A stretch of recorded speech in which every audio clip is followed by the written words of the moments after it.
I'm Tad Flakey, I'm Lilibet Flakey. and this is Pointless Global News.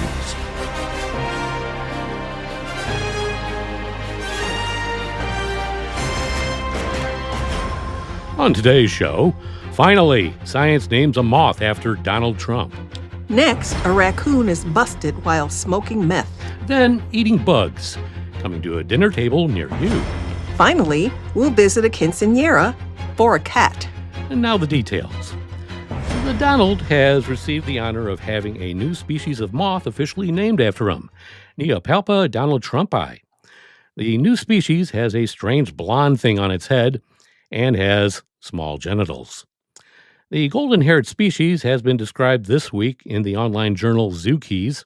With a wingspan of just 7 to 12 millimeters, these moths can be found somewhat ironically around the future location of the Great Wall of Trump, that being Arizona, California, and Mexico's Baja California.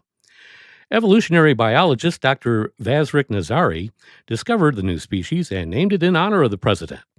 After sifting through it and a collection of moths from the genus Neopalpa, he noticed that a few specimens didn't match the criteria for previously known species. For one, the study notes that it has genitalia comparatively small or smaller than the closest relative.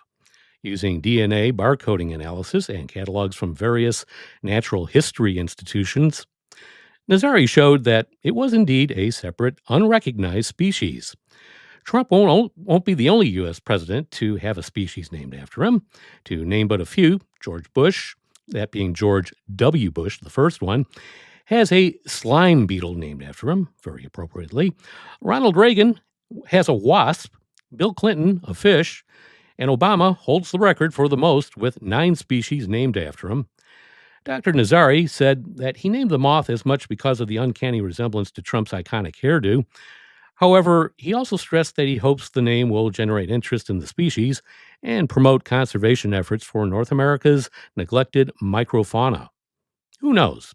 Perhaps this species name could even grab the attention of the tycoon-turned-president himself, but I wouldn't hold my breath on that, unless, of course, he somehow turns it into some type of cryptocurrency for grifting the gullible. So, Lilibet, I see you have a story about a raccoon with a drug dependency problem? Unfortunately, yes. That's so sad. According to the Springfield Township Police Department, Officer Austin Brahman conducted a traffic stop Monday evening near Akron after identifying a vehicle whose owner had an active warrant and a suspended driver's license. During the investigation, the officer detained driver 55-year-old Victoria Vidal of Akron without incident. However, police said the routine traffic stop took an unusual turn. As Officer Branham returned to the vehicle, he observed a raccoon named Chewy sitting in the driver's seat with a meth pipe in its mouth. Police said on Facebook, Chewy had somehow gotten a hold of a glass methamphetamine pipe, leading officers to further inspect the vehicle. The cops searched the vehicle and found a bulk of methamphetamine, crack cocaine, and 3 used glass meth pipes. Vidal was charged with possession of drugs, 3 counts of possession of drug paraphernalia, and was cited for driving under suspension. She was also turned over to the Cuyahoga Falls Police on the active warrant. Cops also released images and body cam footage of the pet raccoon holding a meth pipe. Is Chewy going to be okay a little bit? Well, his teeth might rot out a little bit, but other than that, I think he was unharmed. And notification was made to the proper authorities to determine that she had the proper paperwork and documentation to own the raccoon. Cuyahoga Falls Police said, while our officers are trained to expect the unexpected, finding a raccoon holding a meth pipe is a first. No raccoons were hurt during this incident. It is illegal to keep wildlife without a permit and keep wild animals as pets in Ohio. However, raccoons, foxes, deer, moose, caribou, zebras, llamas, alpacas, emu, elk, and tarantula are generally permitted as exotic pets. Well, if you're about to eat anything now, you might want to hold off a little bit. Drinking an ice-cold Singha beer with a bag of greasy fried insects is on most adventurous travelers' bucket lists while in Bangkok. While it may take more than a few beers to nibble on the scary looking scorpion, bugs are considered a healthy alternative to protein in the Thai cuisine. Street markets sell 200 of the country's edible insects, freshly fried and salted or sweetened, kind of like popcorn. However, in the West, the yuck factor means most of us prefer a bag of potato chips or popcorn with our pint rather than crispy fried crickets.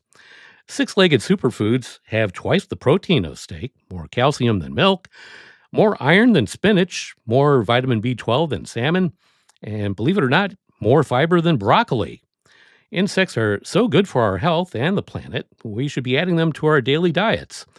Grasshoppers, crickets, and mealworms are filled with lots of nutrients, including 9 essential amino acids, which make them an excellent source of a complete protein. While creepy crawlies may look small, gram for gram, they contain more protein than beef and less than 5 grams of fat per serving. I'm getting hungry already. And not only is eating insects good for you, it can help save the planet by fighting world hunger and reducing pollution. The world's population is growing, so we need to produce more food to feed everyone, and there are lots of insects to go around. Farm animals need a lot of space, while bugs don't take up that much land, water, or feed. Not only that, but unlike cattle, insect farming produces fewer greenhouse gases, and if you've ever driven past a pig farm, you know what I'm talking about. But if we can't get people chomping on whole insects, well, maybe we can at least incorporate cricket powder into our foods. It may be some time before we're all putting bowls of locusts out as party snacks, but frankly, after a few drinks, you'd be hard pushed to have some of the brands tell you that you're nibbling on bug mix. After all, the bar of acceptance is pretty low if you're comparing it to Chex Party mix. If you look at it that way, it just might work.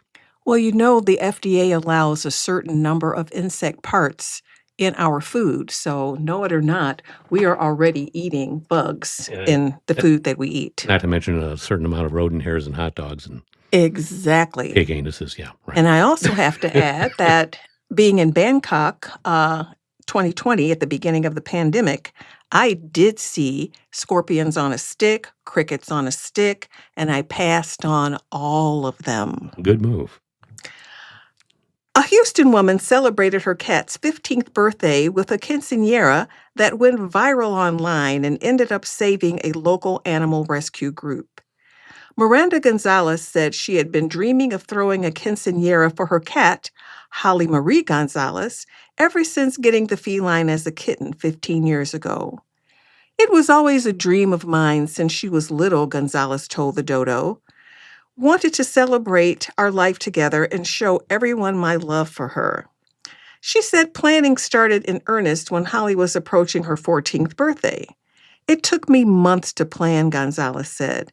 I had friends and family as padrinos, which are people who donate and help with the event. It was very detail-oriented. The party ended up having a grand entrance for Holly in a remote-controlled Bentley, a father-daughter dance, an elaborate cake, and even a full mariachi band, who said it was the first time playing a quinceanera for a cat.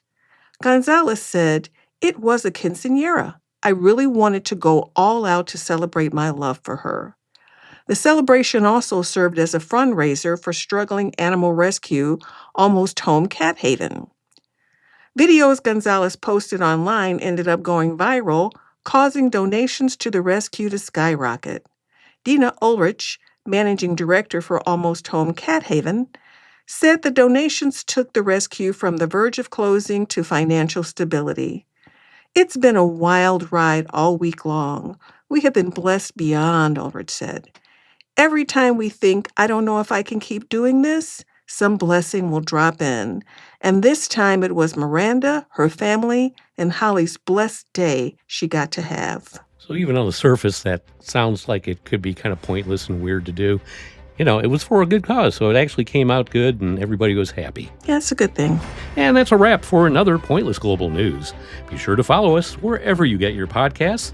I'm Tad Flakey. I'm Lilibet Flakey. Stay pointless, my friend.